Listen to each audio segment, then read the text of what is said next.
వానకాలం వచ్చిందంటే బావి కాడ ఒడ్ల పొంటి బోడకాకరకాయలు కాస్తాయి.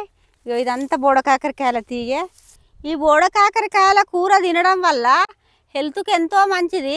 ఈ కూర ఎట్లా వండుకోవన్నో చెప్తా వినండి. ఇట్లా మంచిగా నీళ్ళల్లో కడుక్కొని చిన్న చిన్న ముక్కలు కోసుకోవాలి. ఫ్రెష్ అల్లం వెల్లిగడ్డ మెత్తగా దంచుకోవాలి. గిన్నె వేడెక్కింది. ఈ వక్కలకు సరిపోని నూనె పోసుకోవాలి. కొంచెం జీలకర్ర పోసుకోవాలి. 2 పచ్చిమిరపకాయల వక్కలు వేసుకోవాలి. ఇప్పుడు ఉల్లిగడ్డ ముక్కలు వేస్తానా. కల్జమాక వేసుకోవాలి 1 రిక్క.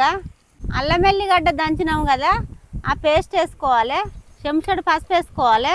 ఒలినవి బోడకాకరకాయ వక్కలు వేస్తానా. ఇప్పుడు తగినంత కారం వేసుకోవాలి. కొంచెం నానబెట్టిన చింతపండు పులుసు ఇలా పులుసు పోసుకుందాం. బోడకాకరకాయల కూర అయిందిగా. కొత్తిమీర వేసుకొని దించుకుందాము. మంచిగా ఉన్నది కూర.